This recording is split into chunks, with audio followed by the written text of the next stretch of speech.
Robots को बनाने और उनसे काम निकलवाने की चलन सालों से चलते आ रहा है। इंसान अपने फायदे के लिए धड़ल्ले से रोबोट्स बनाते आए हैं, मगर एक दिन ऐसा कुछ होगा उन्होंने सपने में भी नहीं सोचा था।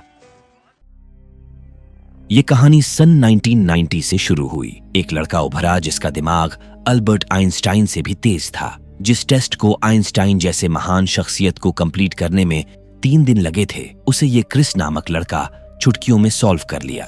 सामने बैठे प्रोफेसर बिल्कुल हैरान रह गए। क्रिस इस टेस्ट को एडमिशन लेने के मकसद से नहीं, बल्कि अपनी स्किल को आंकने तथा मम डैड की बात रखने के लिए दिया। वो अपनी बहन मिशेल से कहता है कि तुम्हें छोड़कर मैं इतना जल्दी कॉलेज नहीं जाऊंगा, जिस पर वो कहती हैं कि तुम्हारा दिमाग आइंस्टाइन से भी तेज है, तुम दुनिया बदल सकते हो। चाहे हम एक साथ रहे या दूर चांद पर, हम हमेशा साथ रहेंगे। वैसे उसकी ये बात थ्योरेटिकली मुमकिन थी।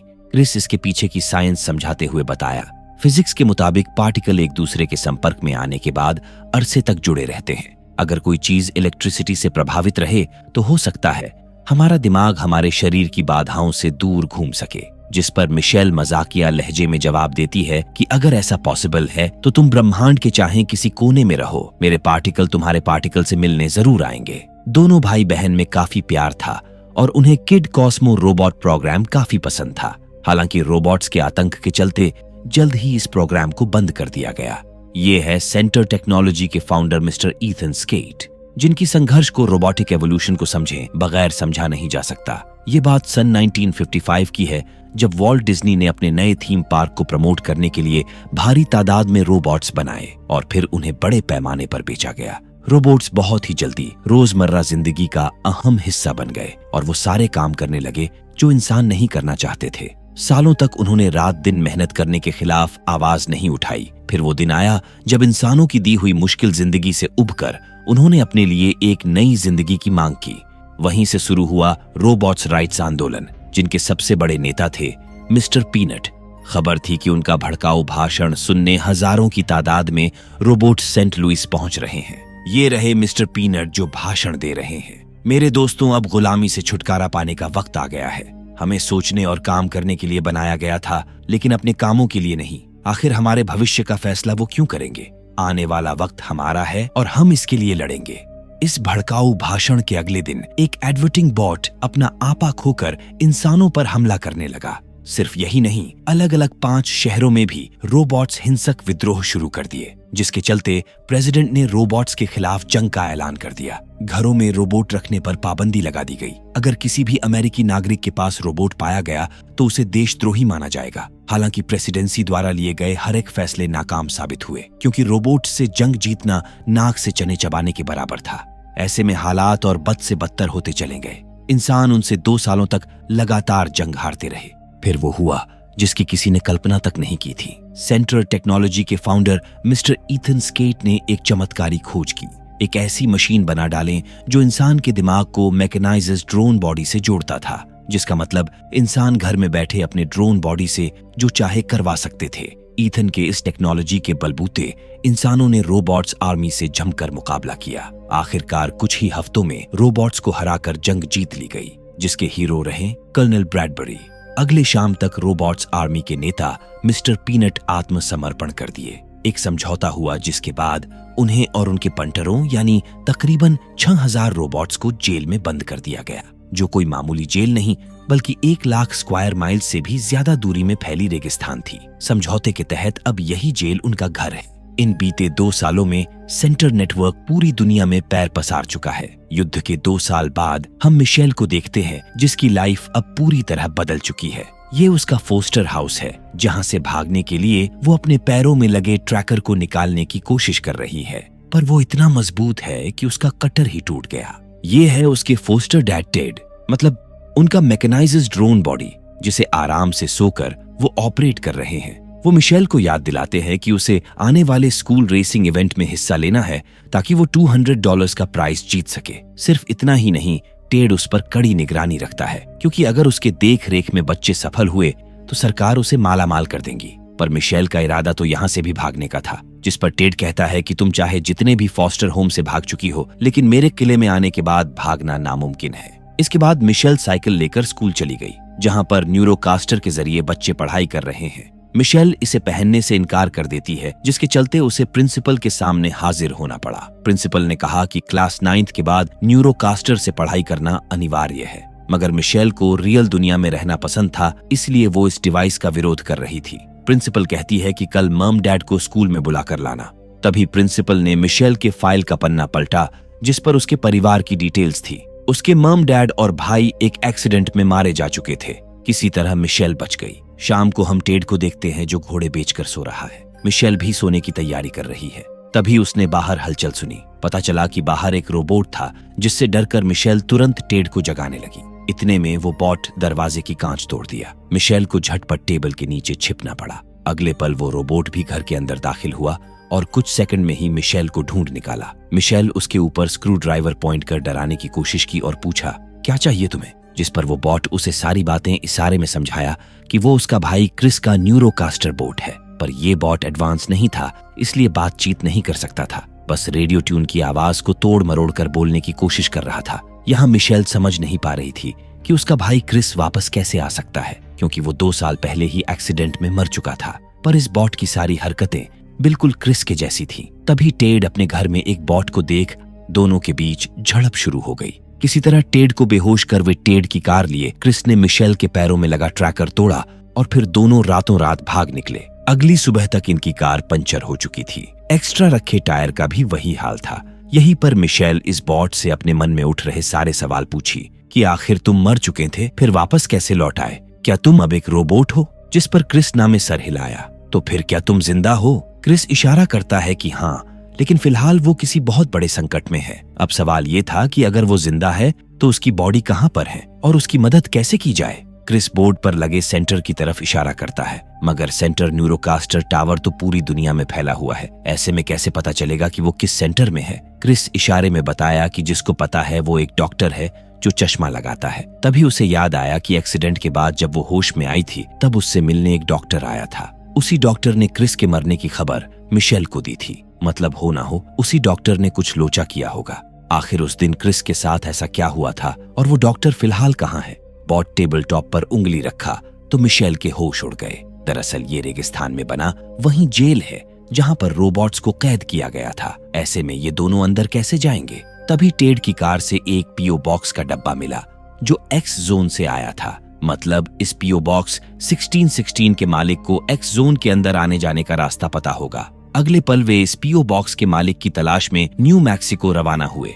न जाने क्या क्या ताम झाम कर करके किसी तरह ये मैक्सिको पहुंचे। उस पीओ बॉक्स 1616 तक गए और वहीं धरना देकर बैठ गए। कुछ घंटे बाद एक बड़ा सा ट्रक आता है जिसके ड्राइवर के पास चाबियों की भरमार थी। उसने जैसे ही पीओ बॉक्स 1616 खोला, इनकी खुशी का ठिकाना नहीं रहा। मतलब इनकी तलाश पूरी हुई। इतने में एक ड्रोन बॉडी आ धमका। असल में उनके बीच एक रिवॉल्वर की डील होनी थी। ये ट्रक वाला बंदा इनलीगल तरीके से एक्स जोन के अंदर से ऐसी नायाब चीजें ढूंढ कर लाता और महंगे दामों में बेचता था। इस रिवॉल्वर के लिए उसने 15,000 की मांग की। ग्राहक भड़क कर उल्टा ट्रक ड्राइवर पर रिवॉल्वर पॉइंट कर लिया। यहाँ ट्रक वाले को बताना नहीं चाहिए था कि रिवॉल्वर में गोलियां भरी हुई है। तभी ट्रक के अंदर से किसी ने उस ड्रोन बॉडी पर बिजली का प्रहार किया, जिससे एक झटके में उसका काम तमाम हो गया। अंदर एक बॉट था जिसको ट्रक ड्राइवर ने छिपा कर रखा था, क्योंकि बॉट्स को पनाह देना कानूनन जुर्म है। इसमें सुनवाई नहीं बल्कि सीधे जेल होती है। वे किसी की नजर में आए बिना तुरंत इस ड्रोन बॉडी को ठिकाने लगाने लगे।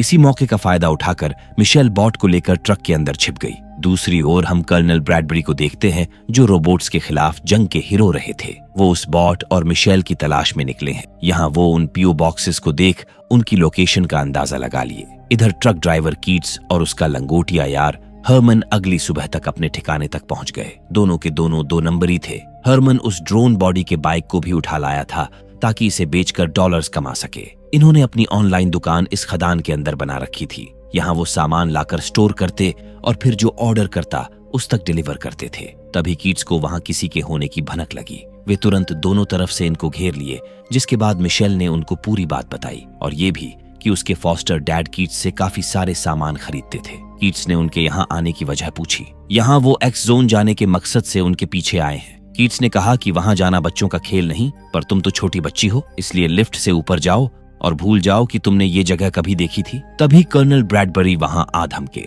असल में मिशेल के ऊपर हत्या के इरादे से हमला गाड़ी चुराने और देश के दुश्मन को बढ़ावा देने जैसे संगीन आरोप थे। उन्हें मिशेल को गिरफ्तार करने और उस कॉस्मोबॉट को खत्म करने के लिए भेजा गया था। इन्हीं सब बातों के बीच हर्मन चुपके से ब्रैडबरी को इलेक्ट्रिक गन से शूट किया, पर घानी कीट्स के ऊपर गिर पड़ी। अगले पल ब्रैडबरी उन पर गोलियां बरसाना शुरू कर दिए। जब भागने का कोई रास्ता नहीं बचा तो मिशेल ने ब्रैडबरी को गाड़ी से ठोक डाला, जिसके चलते माइंड कोलैप्स होने लगे। ब्रैडबरी उसी के अंदर दब गए। किसी तरह ये लोग माइन से बाहर भाग तो निकले, लेकिन कीट्स की ट्रक मलबे के नीचे दब गई। वो बिलबिला उठा, क्योंकि एक्स जोन की दीवारें यहां से इतनी दूर थी जहां तक पैदल जाने में उन्हें 10 साल लगेंगे, जिसका मतलब वे यहां बुरी तरह फंस चुके थे। तभी कुछ डरावनी आवाजें आनी शुरू हुई। सभी तुरंत छिप गए। असल में वो 2 स्कैवेंजर बॉट्स थे। स्कैवेंजर बॉट वे होते हैं जो दूसरे बॉट्स के पुर्जे इस्तेमाल करके जिंदा रहते हैं। यहाँ पर हर्मन का एक बड़ा मॉडल भी था जो चार्जिंग पर लगा था। मतलब हर्मन काम के मुताबिक अपनी बॉडी चेंज कर लेता था। मिशेल के पास यहाँ से निकलने का एक तरकीब था, वो ये कि उसका भाई क्रिस इस नींबू के सर वाले कॉस्मो रोबोट को कहीं से ऑपरेट कर रहा है। हालांकि खुद क्रिस को पता नहीं कि वो कहां पर है। ये सिर्फ वो डॉक्टर जानता है जिसने हॉस्पिटल से उसे सेंटर के हवाले कर दिया था। उन्हें बस इतना पता है कि वो डॉक्टर टेबल टॉप माउंटेन पर रहता है। अगर उसे ढूंढ लिया जाए तो उसके जरिए वे यहाँ से निकलने का रास्ता निकाल लेंगे, और क्रिस की लोकेशन भी। आइडिया बुरा नहीं था। इस रेगिस्तान में मरने से अच्छा कोशिश ही कर लिया जाए। इसलिए हर्मन सबको एक डमी वैन में बैठाकर कंधे पर उठाया और टेबल टॉप माउंटेन की तरफ निकल पड़ा। इसी सफर के दौरान हमें कीट्स की जीवनी पता चली। वो एक मिलिट्री सार्जेंट था। रोबोट्स के साथ जंग हारने के बाद कीट्स अपनी आखिरी सांसें गिन रहा था, तभी उसे हर्मन मिला। उसने कीट्स को बचा लिया। तभी से उनकी यारी है। कुछ दिनों बाद सेंटर ड्रोन्स ने इन्हें ढूंढ लिया। कीट्स ने हर्मन की पैरवी की बताया कि हर्मन एक अच्छा बॉट है, उसने कीट्स की जान बचाई है। लेकिन उन्होंने इनकी एक नहीं सुनी, मारने की कोशिश किए। तभी से हर्मन और कीट्स भागते फिर रहे हैं। दूसरी ओर सेंटर नेटवर्क के डेटा ट्रांसफर की स्पीड दिन प्रतिदिन धीमी होती जा रही है, जिसका मतलब आने वाले कुछ ही दिनों में लोग न्यूरोलिंक का इस्तेमाल नहीं कर सकेंगे और रातों रात इनकी कंपनी बर्बाद हो जाएगी। इसके पीछे का कारण था क्रिस का भागना। असल में उसकी बॉडी तो सेंटर के पास थी, पर वो न्यूरोलॉजिकली यहाँ पर नहीं था। वो अपने दिमाग को किसी बॉट से लिंक कर भाग चुका था। इसीलिए यहाँ पर उसकी जागरूकता कम हो गई। मतलब इन्हें उस बॉट को ढूंढकर वापस लाना होगा, तभी जाकर बात बन पाएगी। मिस्टर ईथन स्केट इसके समाधान के लिए तुरंत कर्नल ब्रैडबरी को ईमेल किए, उन्हें अपने वर्चुअल दुनिया में इनवाइट किए। इससे पहले वे दोनों कभी नहीं मिले थे, पर दोनों एक दूसरे को अच्छी तरह जानते थे।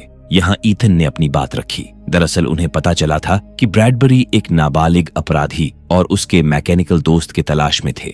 ये बात बिल्कुल सच थी। बॉट को पनाह देने, कार चुराने, हत्या करने की कोशिश की आरोपी थी वो लड़की। ईथन ने बताया कि उस लड़की के साथ जो बोट है उसके अंदर कुछ है जो सेंटर को चाहिए। फिर कानून जो चाहे उस बोट के साथ करे। तुम मुझे उस बोट को पकड़ने के बाद 1 घंटे के लिए सौंप देना, इसके बदले मैं तुम्हारा ड्रोन बॉडी ठीक करवा दूंगा। यही हुआ दोनों के बीच, जिसके तुरंत बाद ईथन के लोगों ने ब्रैडबरी के ड्रोन बॉडी को ठीक कर दिया। दूसरी तरफ वे लोग टेबल टॉप माउंटेन के करीब पहुंच चुके थे। माउंटेन के ठीक नीचे एक शहर दिखा जहां पर आज रात ठहरने का मौसम बना ही रहे थे। तभी एक बोट ने इन पर हमला कर दिया। जल्द ही इन्हें बंदी बना लिया गया। शहर के अंदर जाने पर पता चला कि वहां हजारों बोट्स रहते थे। अगले पल इन्हें बोट्स के महान नेता मिस्टर पीनट के सामने हाजिर किया गया। मिस्टर पीनट ने इनके ऊपर हमला करने के लिए माफी मांगा।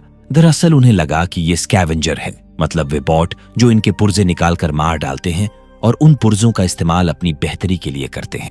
वैसे नियमों का उल्लंघन करके तुम लोग यहाँ क्या करने आए हो? जिसके बाद मिशेल उन्हें पूरी दास्तां बयां की। मिस्टर पीनट एक ऐसे डॉक्टर को जानते थे जिसने ह्यूमन मैचिन इंटरेक्शन में PhD किया था, पर उन्होंने उसे यहाँ पनाह लेने नहीं दिया। मतलब अगली सुबह तक इन सबको भी यहाँ से जाना होगा। दरअसल गवर्नमेंट से किए समझौते के तहत रोबोट्स को इंसानों का दर्जा मिला था। रहने के लिए अपनी जमीन दी गई थी। ये जगह उनकी सिविलाइजेशन की नींव है जिसे वो डेवलप कर रहे हैं। डॉक्टर या फिर किसी भी इंसान को पनाह देकर मिस्टर पीनट खतरा मोल नहीं लेना चाहते। यहाँ भी मिशेल को निराशा ही हाथ लगी। वो काफी उदास बैठे रो रही थी तो उसके भाई ने उसकी फेवरेट प्रोग्राम शुरू किया। देखते ही देखते वहां सैकड़ों बॉट्स की भीड़ उमड़ पड़ी। सभी एक परिवार की तरह साथ बैठकर उस प्रोग्राम को देख रहे थे। ये देख मिस्टर पीनट की आंखें भर आई। आखिरकार वो पिघल गए। देर रात मिशेल के पास एक बॉट आई। उसके पास एक लेटर था जिसे डॉक्टर एमहर्स्ट ने यहाँ से जाने से पहले दिया था। कहा था कि किसी दिन एक क्रिस नामी बॉट तुम्हारे शहर आएगा, तब तुम इस लेटर को उसको देना और बताना कि डॉक्टर एमहर्स्ट उसे इसी एरिया में मिलेंगे। तभी ये बात मिस्टर पीनट ने भी सुन ली। जहां जाने की बात हो रही थी वो इलाका स्कैवेंजर्स का था। मिस्टर पीनट भले ही इनको पनाह देने के लिए पर बाहर ले जाने में मदद तो कर ही सकते थे। पूरी तैयारी के साथ वे सब डॉक्टर के बताए पते पर पहुंचे। कुछ तो गड़बड़ जरूर था, तभी एकाएक चारों तरफ से स्कैवेंजर्स की फौज ने इनको घेर लिया। जंग के जैसे माहौल बन गए, धुआंधार लड़ाइयां शुरू हो गईं। पर इन स्कैवेंजर्स की फौज से निपटना आसान नहीं था, वे बहुत सारे थे, इसलिए इनको उल्टे पैर भागना पड़ा। सामने एक घर दिखा जहां पर जाकर वे दरवाजा पीटने लगे। पता चला कि वो दरवाजा नहीं था, वे सभी स्कैवेंजर्स का निवाला बनने ही वाले थे। तभी एक चमत्कार हुआ। अचानक गाना बजने लगे, मशीनें आग उगलने लगी, जिससे स्कैवेंजर्स डर कर पीछे हट गए। इतने में एक सीक्रेट दरवाजा खुला, जिसके जरिए सरक कर वो डॉक्टर के किले में पहुंच गए। उन स्कैवेंजर्स से कैसे निपटना है डॉक्टर एमहर्स्ट को अच्छी तरह पता था। उन्हें देखते ही मिशेल उन पर झपट पड़ी। तुमने मेरे भाई के साथ क्या किया वो कहाँ है? जिस पर एमहर्स्ट बताना शुरू किए। फिलहाल वो सिएटल के सेंटर आइलैंड कैंपस में है। उस दिन एक्सीडेंट के बाद क्रिस का उपचार चल रहा था। पता चला कि उसका दिमाग बिल्कुल अलग था। वो वहीं सब कुछ था जिसकी सेंटर को जरूरत थी। ये है एमहर्स्ट का हार्ड ड्राइव पीसी, जिसके अंदर एमहर्स्ट ने अपनी सारी मेमोरी स्टोर की है। एमहर्स्ट के आदेश पे पीसी उस टाइम पीरियड को दिखाता है जब एमहर्स्ट ने क्रिस के माइंड को न्यूरोकास्टर ड्रोन के साथ लिंक किया था। तब वो कोमा में था और उसे बचाने का यही एक तरीका था। वो क्रिस ही था जिसके बदौलत वे रोबोट से जंग जीतने में कामयाब हो पाए। फिर 13 महीने बाद एक चमत्कार हुआ। क्रिस की चेतना लौट आई। एमहर्स्ट ने क्रिस को डिस्कनेक्ट करने को कहा तो ईथन उनको मारने की धमकी देने लगा। पूरा न्यूरोकास्टर नेटवर्क क्रिस के माइंड से जुड़ा था। अगर वो ऐसा करते तो उसी क्षण उनकी कंपनी बर्बाद हो जाती। एमहर्स्ट क्रिस को आजाद नहीं कर सके, इसलिए भागने से पहले उन्होंने उसके दिमाग को एक बॉट के साथ लिंक कर दिया और फिर मिस्टर पीनट के शहर का लोकेशन भी डाल दिए ताकि क्रिस वहां पहुंच चैन की जिंदगी गुजार सके। इसी बीच कर्नल ब्रैडबरी आ धमके। उन्हें जल्द ही समझौते के उल्लंघन का पता लग गया। ईथन के लिए एक्स जोन के अंदर घुसने का अच्छा मौका था। वो अपनी पूरी फौज लेकर वहां गए और एमहर्स्ट को मार डाले। क्रिस को बंदी बनाकर वापस सेंटर लाया गया। दूसरी ओर मिशेल एमहर्स्ट के पीसी के जरिए सेंटर के अंदर घुसने का जुगाड़ बना चुकी थी। अगले पल वो पूरी फौज तैयार कर सेंटर पर धावा बोल दिए। सेंटर के ड्रोन्स के साथ भयंकर युद्ध छिड़ गई। इधर पीसी मिशेल को लेकर क्रिस के पास गया। इन्हें जंग जीतने के लिए क्रिस के लाइफ सपोर्ट सिस्टम को बंद करना था। मिशेल के लिए ये आसान तो बिल्कुल नहीं था, पर क्रिस को इस दर्दनाक जिंदगी से आजाद तो करना ही था। क्रिस के मरते ही सेंटर नेटवर्क ठप पड़ गया। टिन के डब्बे पल भर में धाराशायी हो गए। आखिरकार इनकी जीत हुई और क्रिस के साथ किए अपराध के जुर्म में ईथन स्केट को गिरफ्तार कर लिया गया। तो दोस्तों, ये थी कहानी इलेक्ट्रिक स्टेट की। आशा करते हैं कि ये कहानी आपको पसंद आई होगी।